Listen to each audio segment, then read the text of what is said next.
Namo Bhagavate Vasudevaya. Om Namo Bhagavate Vasudevaya. Om Namo Bhagavate Vasudevaya.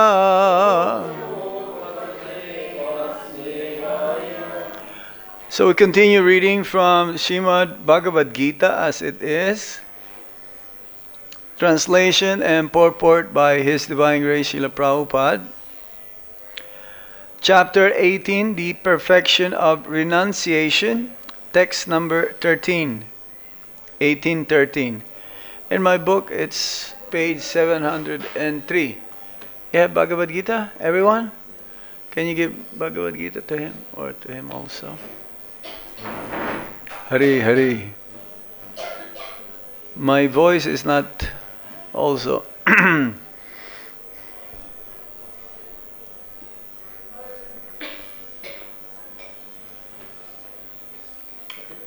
Pañca. Everybody please repeat after me. Pañca. 5. Etāni. This. Mahā-bāho. Almighty armed one. Kāraṇāni. Causes. Nibodha. Just understand. Me. From me. Sāṅkhye. In the Vedānta. Kṛta-ante. In the conclusion. Proktāni. Said. Siddhaye.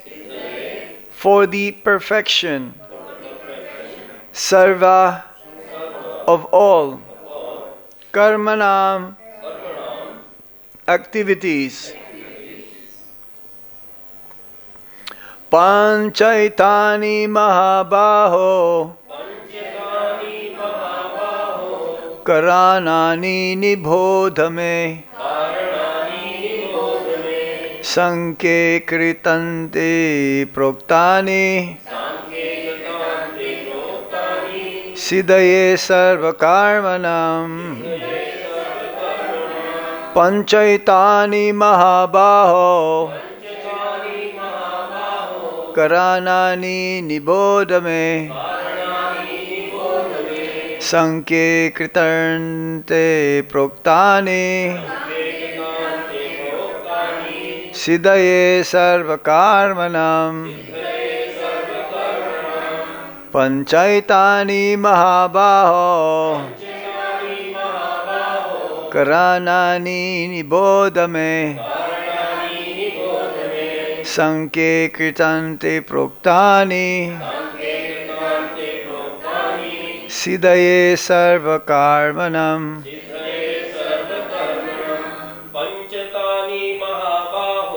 pañcaitāni mahā-bāho. kāraṇāni nibodha me. sāṅkhye kṛta-ante proktāni. siddhaye sarva-karmaṇām. pañcaitāni mahā-bāho. kāraṇāni nibodha me. sāṅkhye kṛta-ante proktāni. siddhaye sarva-karmaṇām. Mataji? pañcaitāni mahā-bāho. kāraṇāni nibodha me. sāṅkhye kṛta-ante proktāni. siddhaye sarva-karmaṇām. pañcaitāni mahā-bāho. kāraṇāni nibodha me. sāṅkhye kṛta-ante proktāni. siddhaye sarva-karmaṇām. pañcaitāni mahā-bāho, kāraṇāni nibodha me, sāṅkhye kṛta-ante proktāni, siddhaye sarva-karmaṇām. Translation and purport by His Divine Grace Srila Prabhupada. Srila Prabhupada ki. Almighty armed Arjuna, according to the Vedānta, there are 5 causes for the accomplishment of all action. Now learn of this from me. Everybody please repeat. Almighty armed Arjuna, according to the Vedānta,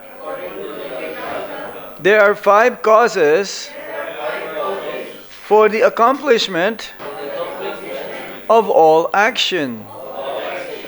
Now learn of this from me.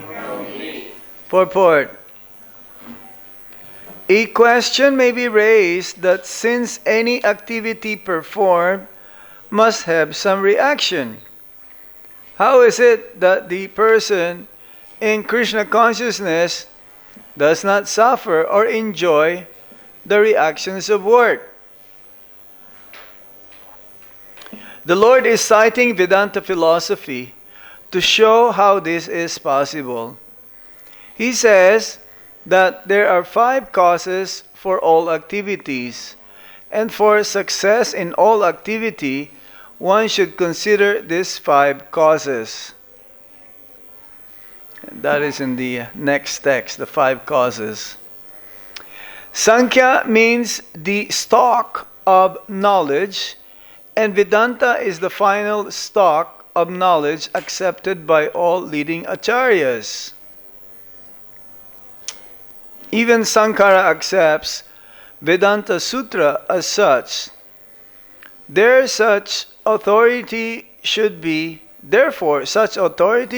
consulted. The ultimate control is invested in the super soul. As it is stated in the Bhagavad-Gita, sarvasya chaham hridi sanivishta. He is engaging everyone in certain activities by reminding him of his past actions. And Krishna-conscious acts done under his direction from within yield no reaction, either in this life or in the life after death. pañcaitāni mahā-bāho, kāraṇāni nibodha me, sāṅkhye kṛta-ante proktāni, siddhaye sarva-karmaṇām. So Lord Krishna giving the information to Arjuna how all of our activities is being accomplished, and there are 5 causes accordingly, which we will hear from the text 14. Actually, they're supposed to be connected because saying 5 factors, but what are they 5? What are the 5 factors? We don't know until we go to the next text, isn't it? But we will leave that for the next speaker. However, we will also mention what is the factors concerning, what are these 5 factors concerned about how activities are being performed.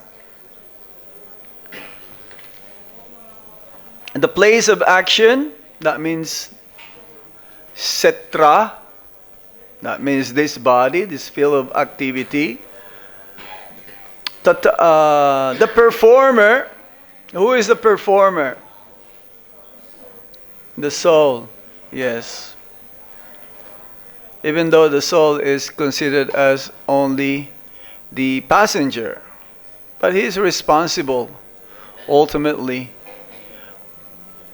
to understand what to do or what not to do. the various senses, the many different kinds of endeavor, and ultimately the super soul. These are the 5 factors of action. So Srila Prabhupada mentions in the purport, how is it that the activities performed by the person who is in Krishna consciousness, he does not suffer or enjoy the reaction of work. That means that activities performed in the material platform, being under the modes of goodness, passion, and ignorance, there is a reaction. Either one has to suffer or enjoy. That reaction depends on the performance of one's activities, which is under the modes of material nature. This is what we call karma. For every action, there is an equal or opposite reaction. So, yes, materially, all the activities that we perform because of that fruitive desire to be fulfilled, we want to gain something for ourselves. So the result is either we have to suffer or enjoy. Unlike a devotee of the Lord or a person who is trying to become a devotee, then his actions are meant for the pleasure of the Supreme Lord. And if that endeavor to please the Supreme Personality of Godhead or His pure representative, then there is no reaction materially. There is a reaction, or we call, there is a reward, spiritual reward. That is why when Lord Krishna told to Arjuna, you don't worry, you just perform your duty for my pleasure, for me, and you don't have to worry about reaction. Because Arjuna was thinking, if I kill my relatives, my friends, my kinsmen, then I will go to hell. The reaction will be so severe that he will suffer birth after birth. But then Lord Krishna says, oh, you don't have to worry, because all of them already been killed by me. You just have to act. You have to be an instrument. And you don't worry about the result. Just do your part, and I will take care of everything. So similarly, if the spiritual master instruct us to perform certain task, it may seem to be very, very difficult to do, because usually out of our conditioning state, we don't want to do it. We're afraid that we will fail. It's like when Srila Prabhupada instructed, or they wanted to go anyway. They wanted to go to London, these 3 couples, to start the Krishna consciousness movement in London, in UK. Prabhupada showed them how to perform bhajan, how to do kirtan. They didn't have any experience at all. But along with the instructions coming from Srila Prabhupada, the ability, the mercy to accomplish that. They don't have any idea. They don't know anybody. They barely able to have enough money to go. But they depend on Krishna. And it's like this morning's class. Dependency and love is different. No, it's interconnected. I was going to make a comment, but I did not do it. Lord Krishna depends on Mother Yasoda, on the Lord's mother. If he's hungry, who is he going to run to? Who is he going to ask for food? So he depends on Mother Yasoda. Of course, materially, Prabhu was saying, dependency, we have to depend on the doctor. Not really. We depend on Lord Krishna ultimately. There is this Ayurvedic doctor. I cure, but the Lord treats. I treat, but the Lord cures. Doctors are like that. They treat, but then ultimately Krishna. We have to depend on Lord Krishna. So, in every activities that we perform, if it's meant for the pleasure of the Supreme Lord or His pure devotees, meant for the pleasure of the Vaishnavas, then there is no karmic reaction. We don't have to come back to suffer or enjoy the reaction. Materialists, that is the problem. And they don't acknowledge that. Most of them, as an excuse to do whatever they like, they said that, oh, you only have one lifetime. After this, either you go to heaven or you go to hell. But mostly they believe they go to heaven if they do good things. But Prabhupada says, in the material world, good is not good enough. Everything is bad. If it's under the modes of material nature, the good is still not good enough. It has to be pure goodness. It has to be Suddha Sattva. And that's why the devotees of the Supreme Lord, they don't suffer or enjoy the reaction of their work or their activities. They are rewarded. Eternal life full of bliss and knowledge. So the Supreme Lord here, Prabhupada mentions in the purport, is citing Vedanta philosophy to show how this is possible. Just like for every activities that we perform, there are 5 main factors, and that was mentioned. We narrated that, which is for the next text. Actually, they are together, this 13 and 14. So these 5 causes for all the activities should be considered. There is a witness ultimately, and that is a super soul. For everything that we do, even if you turn off this light, the super soul knows everything. The super soul is none other than Lord Krishna. Lord Krishna has 3 aspects. Badanti tat tat bhavidam, brahmeti, prameti, bhagavan iti, sabjate. So, Brahman, the effulgence coming from the transcendental form of the Supreme Lord, just like the sunlight coming. Where does the sunlight comes from? The sunshine from the planet sun. But then where does that sun's planet's effulgence coming from? It says from Brahman effulgence, which ultimately it originates in the spiritual world. That's why in the spiritual world there is no need of electricity.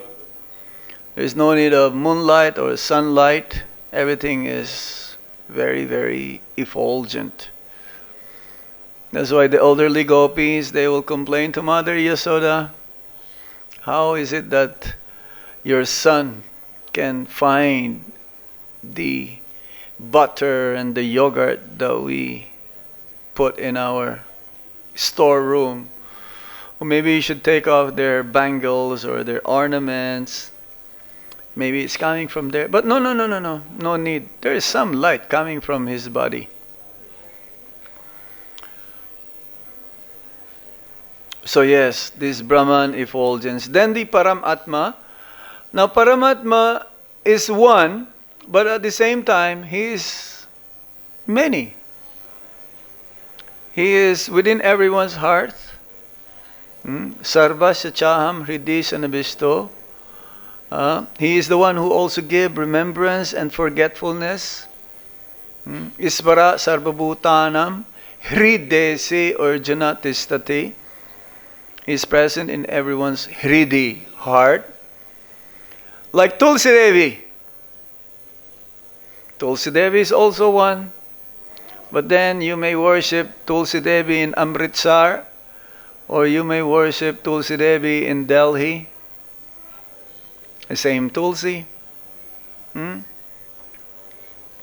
is no difference between that Tulsi in Vrindavan and the Tulsi in London or in New York.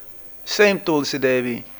Prabhupada gave a nice example about the super soul being one, but he is also divided in many, but he never diminishes his power. Like the sunlight or the sunshine or the sun planet. We may see the sun here in the midday in Vrindavan, but then 10,000 kilometers away, when the sun rises, that is the same sun. And in the midday, everyone will say, oh, the sun is on top of my head. But not only your head, everybody's heads. Right? So the super soul is like that. He sees everyone's intentions. He knows what's in our mind. Even before we think, he knows. He is the seer and he is the observer.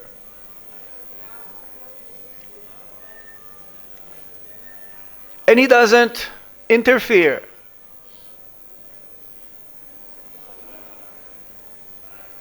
We have what you call free will, minute independence.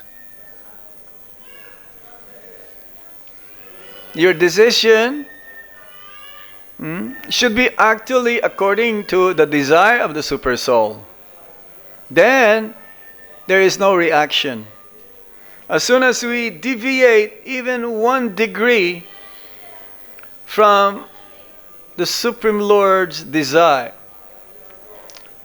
as a super soul, and he is with us, with the living entities since time immemorial, in different species of life, whether we have a cat's body or a dog's body or a hog's body or a reptile body or insect's body,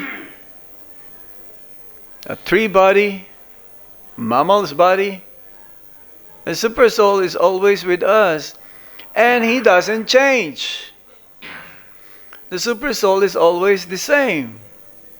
According to Srimad Bhagavatam, the size of the super soul is like from this tip to that tip. Like that.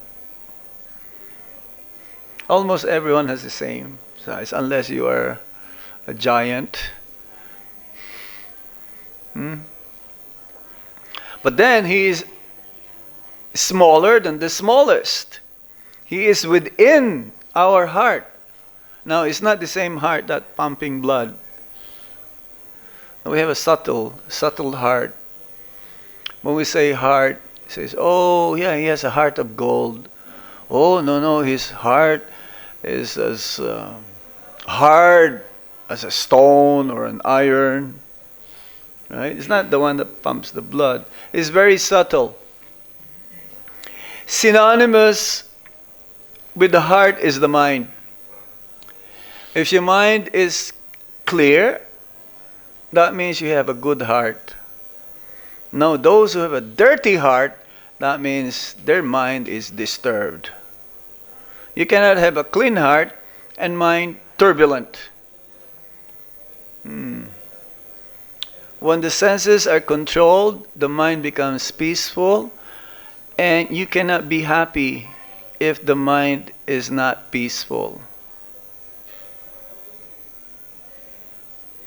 So the heart, within our heart, along, because the super soul is inside and outside at the same time.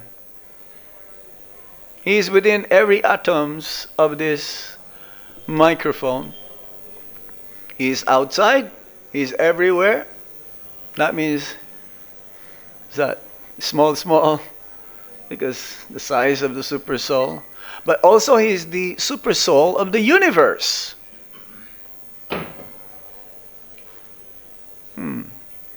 Nothing moves without the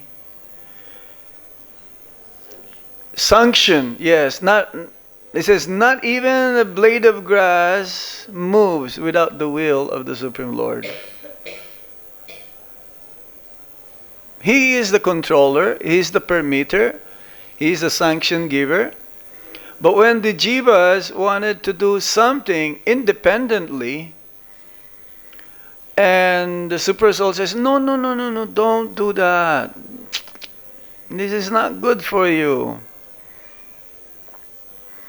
That's why the yogis, their main focus is the super soul. Their senses are fully controlled. They're shanti. They're peaceful. And therefore, they can meditate on the super soul within their heart. For the bhaktas, for the devotees of the Lord, they meditate on the Bhagavan feature of the Supreme Lord.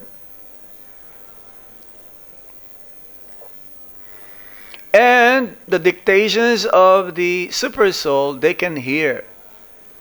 If the super soul says something, they'll be able to understand what it is. But those who are covered very thick with the modes of material nature and the senses are fully uncontrolled, there's no way they'll be able to hear. And they will hear their own mind. Chanchala. There is a book by Bhaktisiddhanta Saraswati Thakur, Vaishnav K. What kind of Vaishnav you are? And he was preaching to the mind. What kind of devotee are you? Based from your mind.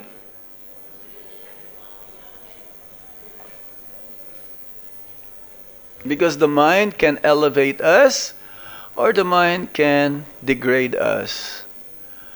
But if we're fully under control, and we understand this, says here, Sāṅkhye means the stock of knowledge, and Vedānta is the final stock of knowledge, accepted by all leading acharyas. Vedānta, the end of knowledge. Veda means knowledge, and anta means the end.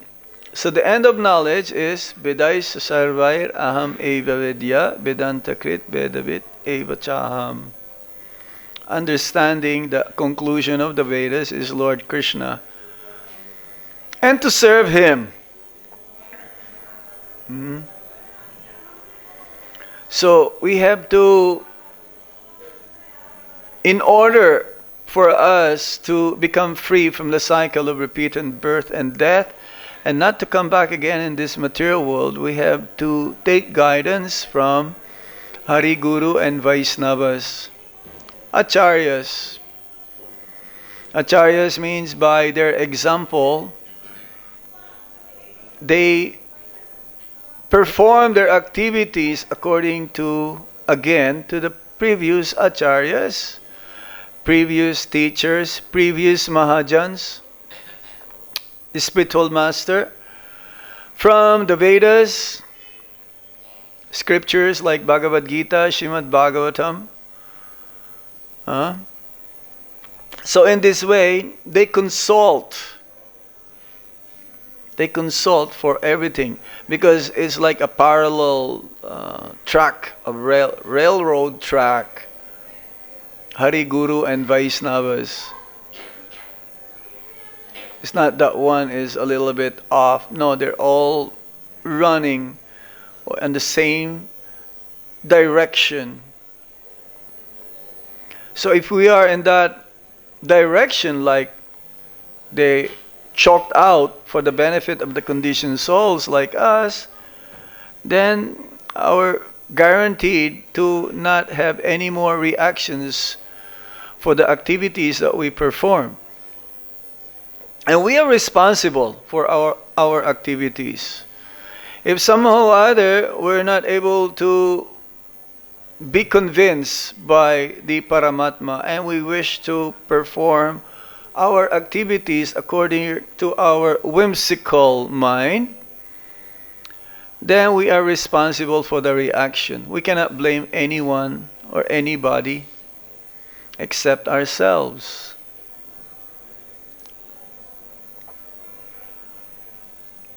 Either we enjoy or suffer the reactions of our activities. So it says here, the ultimate control is invested in the super soul. He is engaging everyone in certain activities by reminding him of his past actions. Again, from me comes remembrance and forgetfulness. So the super soul is so merciful.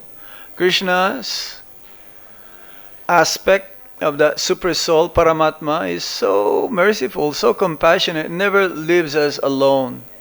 Is always with us, giving us directions, encouraging us, giving us inspiration. And ultimately, if we're able to follow his dictations, then we will be properly situated. To be Krishna conscious is easier than to be a materialist.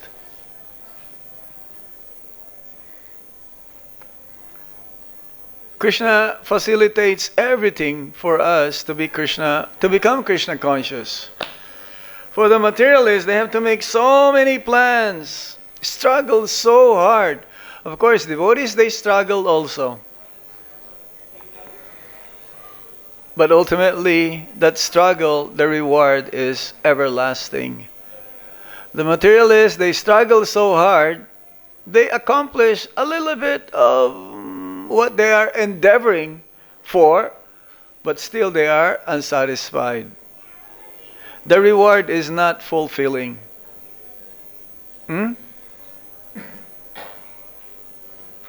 They struggle so hard. Everyone is struggling. Devotees are also struggling, but it's a different kind of struggle. And it's easier to become Krishna conscious than to fulfill your material desires, because you cannot really be satisfied. A little bit of endeavor in Krishna consciousness, you feel happy, you feel satisfied. So much so that you hanker to keep going and going and going and going. Never stop. The direction that's being given to us by the Supreme Lord through the scriptures, through the spiritual master, is already been tested. That means we don't have to think, oh, is this going to work or not? Oh, maybe this is not going to work. But for many of us who's been doing this for many, many years now, 30 years, 40 years, 50 years, is still doing it. Because there is some satisfaction. And this is the reward. Not material satisfaction, because material satisfaction also, after some time, will go down.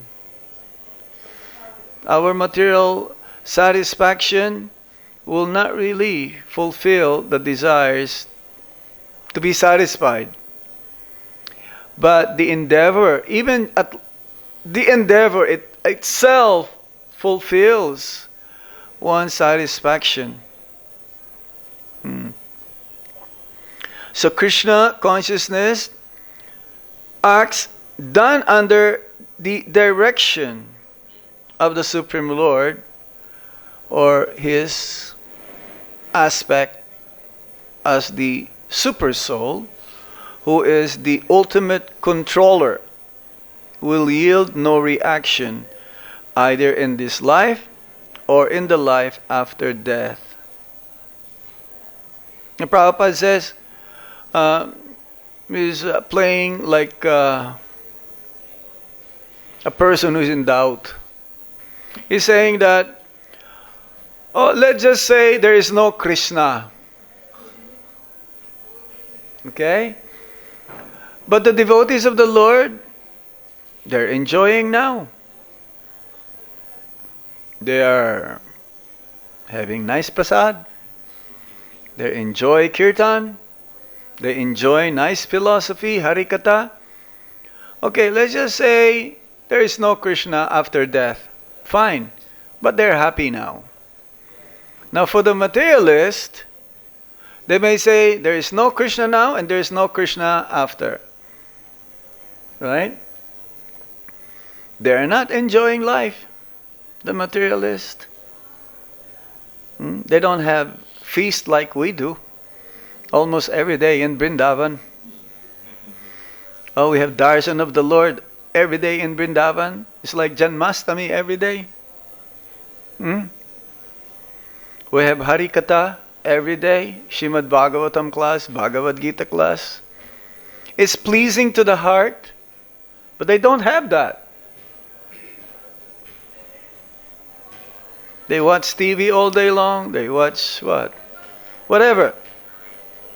They're not satisfied. So they're not happy now and they're not happy next life. But then Prabhupada says, but what if there is Krishna after death? That means we're happy now and we will be happy again next life. Prabhupada is so convincing, eh? How can you argue with that one? As Prabhupada says, our Krishna consciousness is only enjoying. That is true. We get up early in the morning before 4 o'clock and everyone is jumping up and down already, so happy. The materialists, they will wake up and they will have to take coffee to keep them awake. And they have to take pills to sleep. The devotees, no, they're so happy all day long. And when they sleep, they dream also of the spiritual master or the Supreme Lord.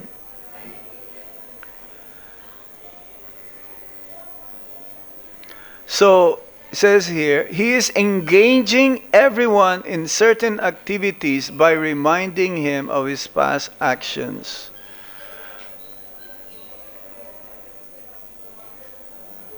It's like when we are in the womb of our mother,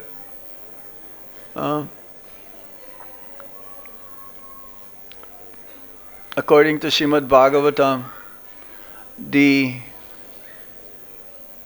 child within the womb of the mother is almost suffocated with no air. His body is full of different elements, pus, blood, mucus, everything. And the child will be praying, oh please, please, as soon as I get out, I will worship you. Let me get out of here as soon as possible. But then, when the baby comes out of the womb of the mother, and everyone started to play with him, trying to entertain because the baby is so cute. Then the baby forgets the promise, the prayer. Then again, we'll take birth again in the womb of a different mother. Again, we'll pray like this. Repeated cycle of birth and death. And this is our main problem. But the Super Soul is always there reminding us to please get out of this material world. Go back home to your original home. devotees and the spiritual master and the sastras, they remind us, telling us the proper way how to get out of this material world and not to suffer any further reactions, whether we enjoy or suffer. And there is no real enjoyment in the material world. Prabhupada says, enjoyment in the material world is part of your suffering because you cannot really be happy. You think you're enjoying, but you're hankering for more and more, but you cannot. So we will read the next text further about these 5 factors when it comes to how one perform his action or his activity. I will stop here. Do you have any points or comments? Yes? Any questions? Yes. Thank you very much.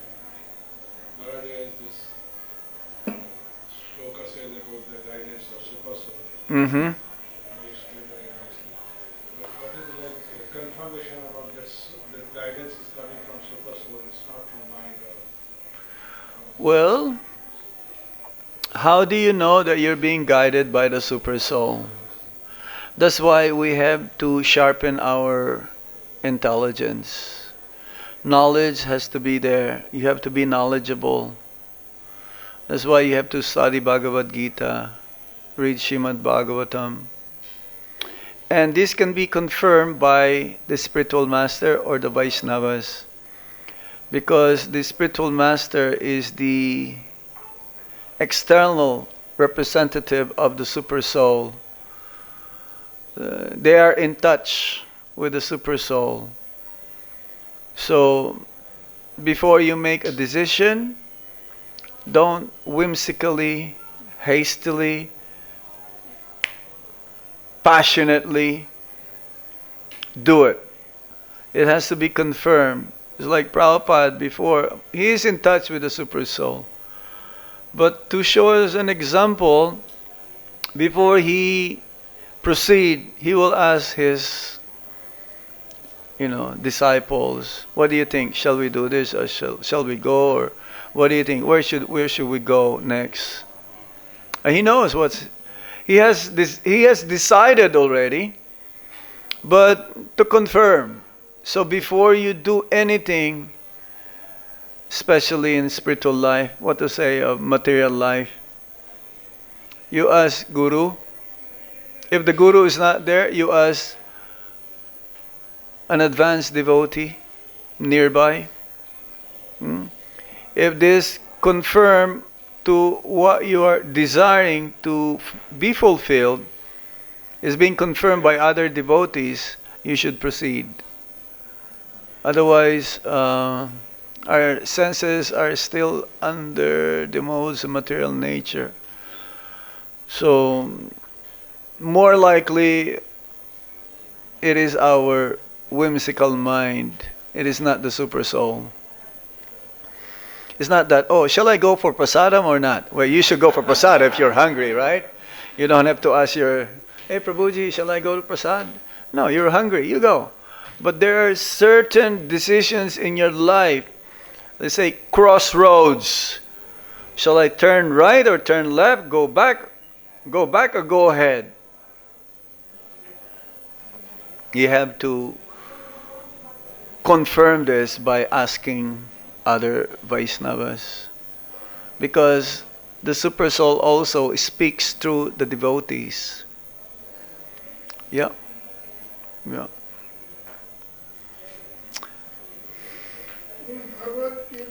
Hare Krishna, raise your hand first.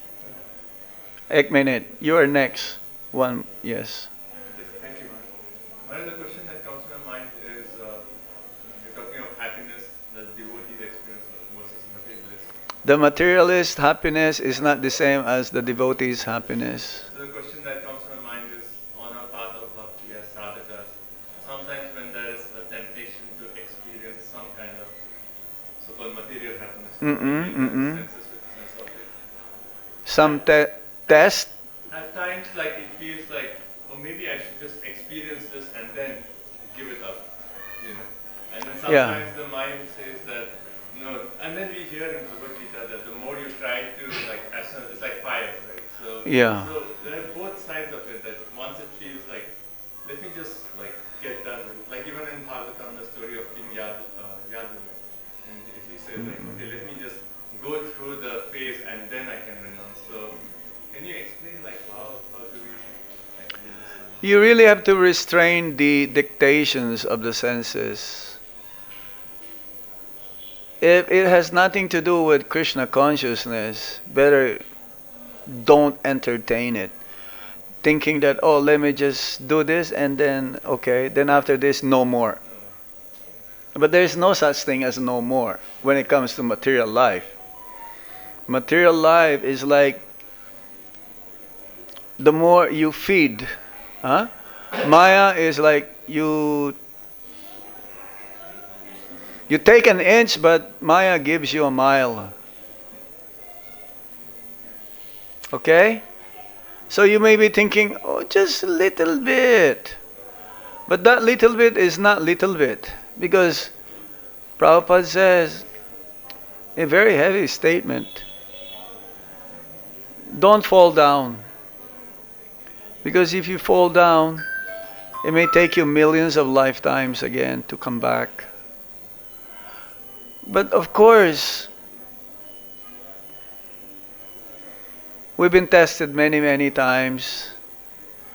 We've fallen many, many times. But we have to come back to our feet and continue on. Keep struggling to attain that desired goal.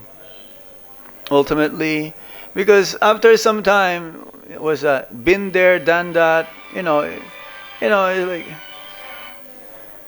like, yes, it doesn't really have any tangible reason for us to keep repeating the same mistakes again and again. There'll come a certain time in our life when we become mature that you don't entertain Maya anymore. You've done, you got through with it already. But for a neophyte, because his faith is not so strong, so they want to enjoy a little bit more before becoming serious. No, be serious now. And if we're gonna be tested that somehow we fall into Maya, then we become strong. Not to. That's why association of devotees is very important. The value of association of devotees, the importance of the association of devotees cannot be taken for granted. Of course, you have to choose the right association because there are different levels of devotees. But if you're in the right association, especially you're close to Guru, but then you have to be careful also. He says that deity worship,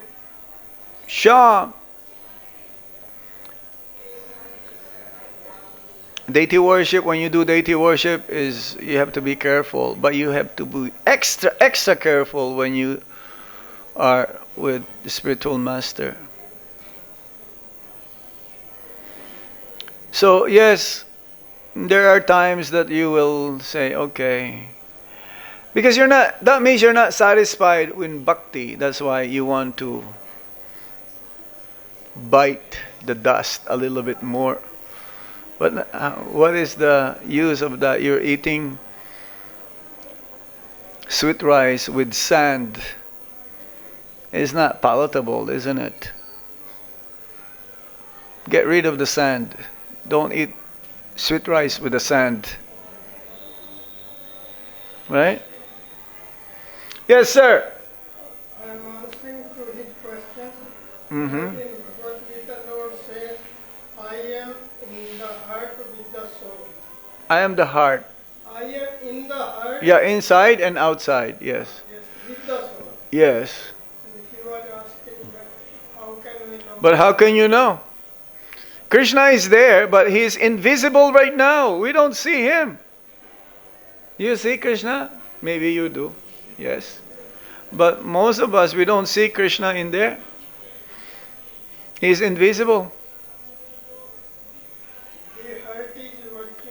Yeah, the Bhagavad-Gita says. But the application, are we really seeing Krishna? Most of us, maybe not. Because we still have so many anarthas, unwanted desires. We have to uproot these unwanted desires by chanting the holy name of the Lord, by reading Bhagavad-Gita. Yeah? So in this way, cleansing process must be there. It has to be continuous. It has to be as much as possible.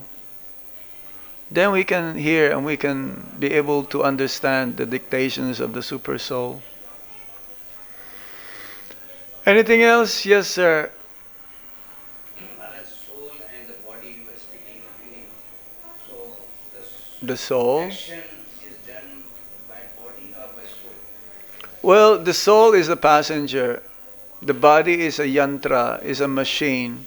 It's like you are not the car. When you enter the car, you did not become the car. So we need to distinguish the soul from the body. You don't say, my soul. No. You say, you are the soul. There's a difference there. The body doesn't own the soul. The soul owns the body, temporarily, which we have right now. Okay?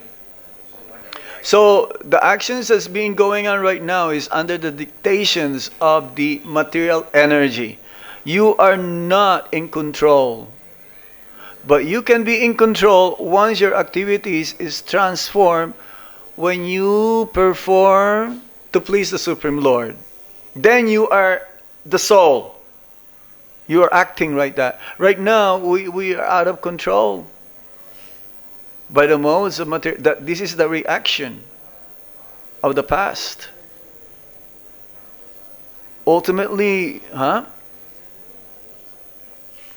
ahankara, the false ego. You have to understand you're not the body. You have to understand you're a servant of the Supreme Lord. Krishna is the Supreme Master. I have to serve Him.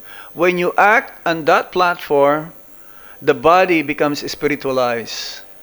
Right now, the body is material, and we're like puppets in the hands of the three modes of material nature. And the soul is like, just go along.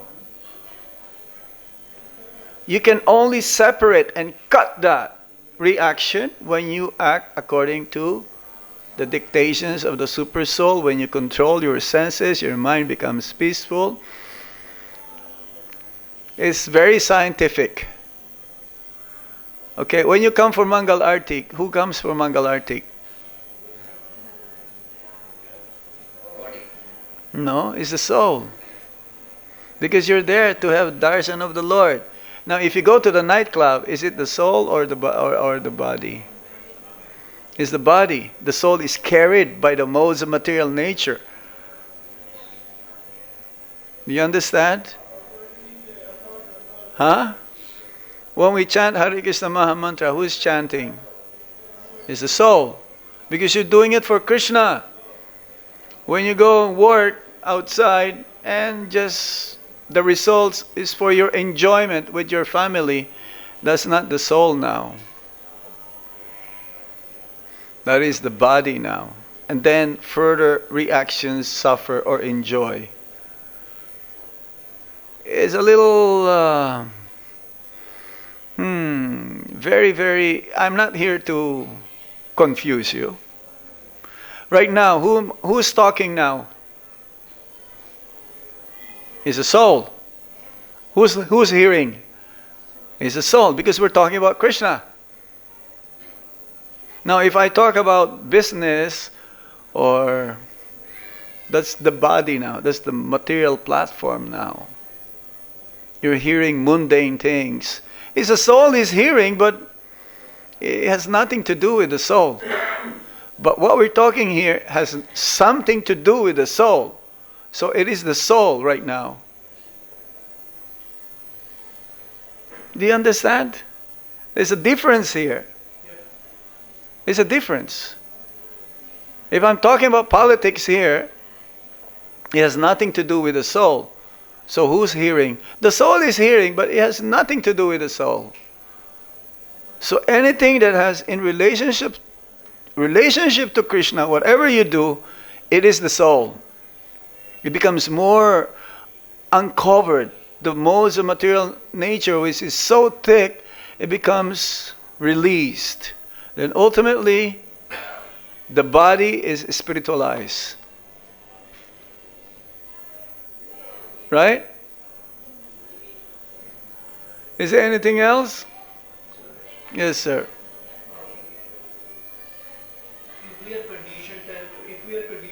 If you are conditioned and controlled by the modes of material nature, yes. then why I am held liable for certain acts? Why? Then why I am held liable? Held liable? Because your purpose as a human form of life is to realize the supreme absolute truth.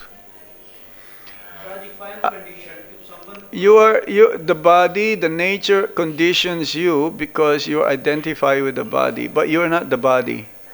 there is something to do with the free will. The free will is there. That's why if there is no free will, there is no love. I cannot tell you, you must love me. You have to develop that relationship with me. It's like I was talking with one devotee. He told me, I love you. He's a man. But that doesn't mean, in the bodily platform. You understand? The soul is there. But you are conditioned because of so many lifetimes of fruitive activities only for your own benefit, your thinking. Now you have to get out of that mindset. No more for yourself, only for Krishna. And when you think like that, then you get out of the conditioned state. And that is your real nature. That is your constitutional position because you are a servant of Krishna. Now you are a servant of your senses, servant of your mind. So your minute independence should be transferred to the desire that the super soul wanted you to be. If you don't want, fine. But then again, you suffer repeated birth, death, old age, and disease again and again and again in different species of life. Get out of your conditioned state because that is not your original state. Your original state is that you are a servant of Lord Krishna. But you have forgotten that. So, reading Bhagavad-Gita, Srimad Bhagavatam, chanting Hare Krishna, coming to the mandir, having darshan, this purifies your consciousness. That ultimately you'll be convinced, okay, I have to do this. Always. And if you're not convinced, then it will prolong your stay in the material world. And that is your choice. That is your minute independence. Right? So you have a choice.